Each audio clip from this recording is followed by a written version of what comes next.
Home Alone, what do you do if the girl's hot and you want to bang her, but then she talks to you and you don't want to bang her? Well, don't bang her. You're not obligated to bang a girl because she's hot. You're not obligated to work through that. It's fine. Be honest with yourself, though. If your I don't want to bang her is an excuse because things aren't going well or because you don't know the proper technique, then stick it in there and try and figure it out. But if she's legitimately boring and dumb and you think that your life would be worse for having sex with her, or if she's the type of girl where, like, if you, that 1 in 100 or 1 in 500 chance you actually accidentally got her pregnant, it would be like the ruin of your life, then you don't have to bang her. You don't have to bang every girl because she's hot. Make your own decisions. Do what makes you happy. So that's fine. But don't use it as an excuse. So if it's an excuse, push through it. If it's not an excuse, then be a champ, make it happen, and yeah. Let's see. This is a very specific question, but it might be interesting. Give me a second. How would you respond to online dating, texting, shit test of something like, you can copy and paste that to someone else, try and get a new line, homie, is that a mass text, etc. How do you screen for down to fuck girls? Okay, the algorithms. The algorithms on OkCupid, I think they're designed, this isn't really my expertise, you probably look this up somewhere else as well, but this is my best understanding of it, is that they're designed to, I think this special blend or whatever that they use is designed to be the percentage of, it's based on the percentage of times, they call them triplets or threesomes or whatever, which is one person messages the other one, they get a message back, and there's a third message. That's what they're going for. That's what they consider a good match. Is it 3 messages are exchanged back and forth? If that's the case, they consider the 2 people were profile compatible usually. I think that's the way their algorithm works for that. And so that's what the special blend is, I believe, is the percentage of threesomes they predict based on statistical data. So in that case, they're looking. That's what that's all about. Beyond that, I don't think it matters that much. The friend percentage thing, obviously, is how philosophically similar you're going to be. So if you're actually looking for a wife and not a hookup, I think that match percentage and friend percentage. If you're actually looking for a wife, not a hookup, that could be really useful to look at as well. So that's what that's all about. But I wouldn't worry too much about that. Just talk to the people you have compatibility with and trust your own vibe on it. If the girl's saying retarded shit to you, you don't necessarily have to meet up with her, even if she is hot. It might be a waste of your time. And if she, wins you over with amazing stuff, even if she's only like kind of hot, maybe that's good too. As far as the copy and paste and mass texting, first of all, your copy and paste and mass text should not appear to be copy and paste and mass texts, right? If they appear that way, they're bad copy and paste and bad mass text. They should appear interesting, at least for the most part. Like every now and again, I'll send one that's clearly mass text if it's just super interesting. But for the most part, it's personal enough or seems personalized enough that you don't catch it. One example of this is Jeff's like standard text that he used to use. He had 2 words or 2 little phrases. He says hi, and then he has a major message, and then he says K thanks bye. And funny enough, even though you haven't read the profile at all, by saying hi and K thanks bye, it makes it seem much more personal. It makes it seem much more conversational, and that makes it seem not like a mass text.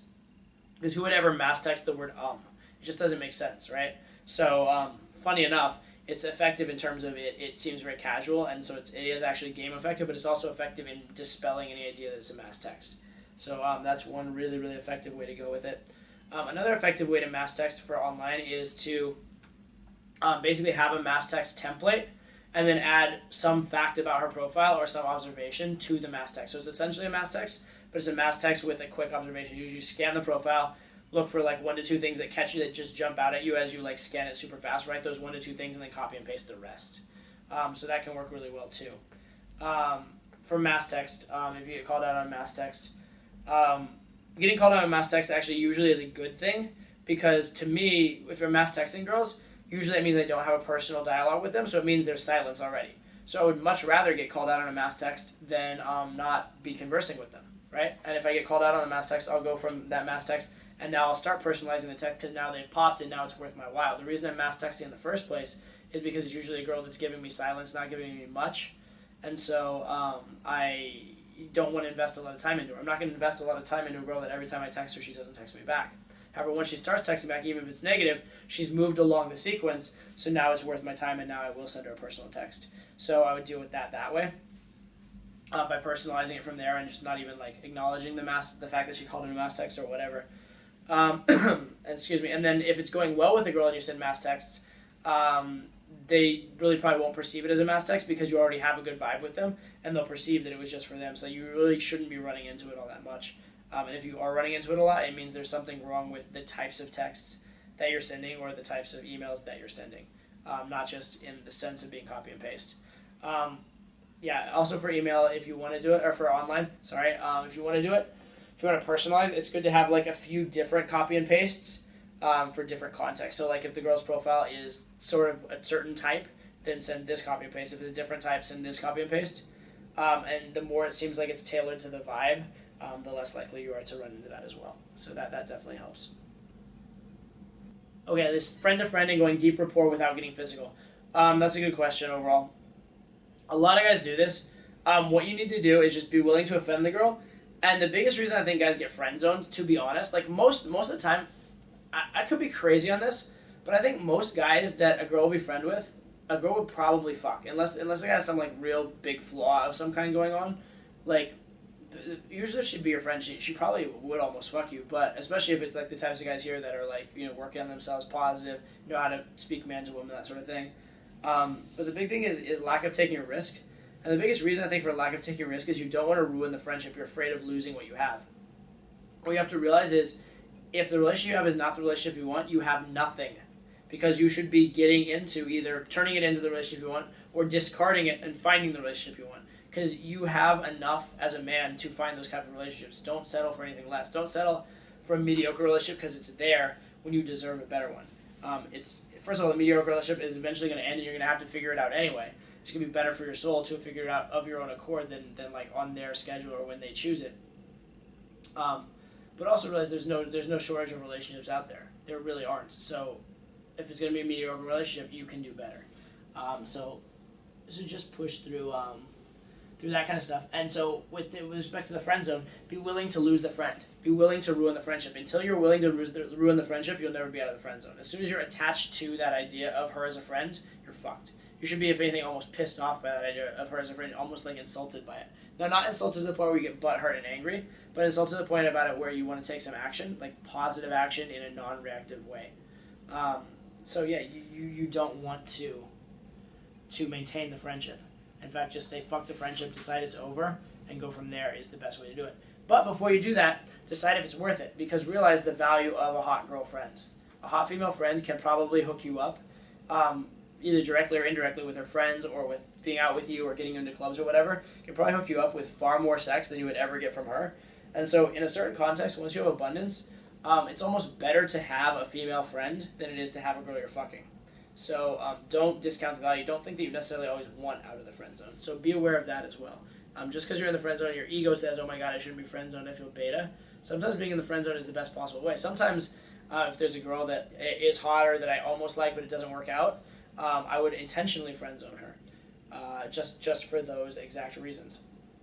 And I put a lot of value on being friends with like my exes and that sort of stuff. So even though it's kind of like annoying to your ego, in the long run, play for keeps, play to win, and don't play just to feel good. So sometimes you don't even want to be out of the friend zone. Sometimes you can use it better being in the friend zone than not. And the best answer to how to get out of the friend zone is fuck the girl, right? And that can happen in a lot of ways. It can happen again through taking strong actions that can convey that you're willing to lose the set. It can also happen just from being in the right place at the right time, especially when alcohol is involved. So there are a lot of ways that can happen.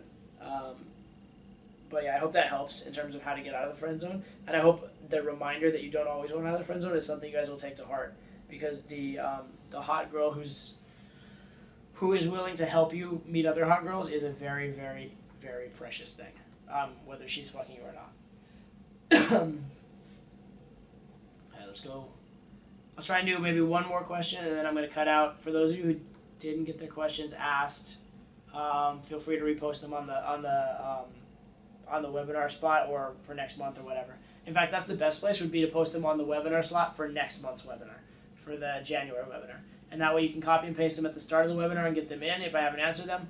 And that way also if I go back at some point and make a bonus video, they'll be right there for me to find. So that'd be the best place for questions I haven't answered. Okay, first of all, have you ever been caught filming? Yes, we get caught all the time. We don't actually get caught as much anymore because my cameramen are a lot better. And I've learned to be better with it, but mostly because my cameramen are a lot better. And the more engaging you are, the less the girl's looking around, the less problem you have. Although usually if you get caught, it's not by the girl, it's by like a bouncer or some random bystander. So that's the pain in the ass of that. What has it done for my game? It's done a few things. The biggest thing that it's done for my game is, I'll say maybe three. The first is that there are certain things I was doing well that I wasn't really aware that I was doing well. Like I knew I was getting a good result, but I wasn't sure of it. And then I'd see it on film, and it would surprise me. And I'd wonder like why I did that, like some weird behavior. And I'd think about it, and I'd figure out what I'm actually doing, why it's actually working. And once I understood it and knew how it was working, then I was able to consciously implement it in other spots. So I was able to fine tune my game and find the things I'm doing well and work them through. I was also able to see like what things annoy me about my own game and my own communication style. Like for example, I still say too much to this day. I say like too much to this day. I oftentimes don't go hard enough, or I don't show proper intent. Different things like that. And so seeing them and seeing the exact ways they manifest, even at an advanced level, because my sticking points are a lot more subtle than a student's sticking points, and so very few people can pick them out and point them out to me. Even instructors will have trouble saying, it just looks like I'm running a good set. What are you going to say? So that's pretty key. Finding out what I'm actually doing after the fact, and then being able to theorize it from there is huge. Other things from filming, getting an idea of the positive reference experience and actually remembering some lines and things like that. Like a lot of times you'll say something super clever and then you'll forget it. Whereas if it's on record and you watch the recording, you'll remember it. You can write it down. You can use it in future. So less of your good material goes to waste. So I'd say that those are the big things. Is it allows you to find sticking points you never knew you had. It allows you to self-diagnose, and it allows your good material to get repeated and not go to waste. It also allows you to diagnose your bad sets and think what you do badly. What are your bad habits? What are the things? What are your crutches? Right? I have particular crutches where in certain contexts I don't want to do an open, so I chode around. And seeing it on film really, really points it out to me and points out how lame it is. And so it'll help you get motivation on yourself as well. But I'd say those are the biggest takeaways from film. And yeah, I've gotten caught, but it's not a big deal. It's not actually illegal as long as you do it properly.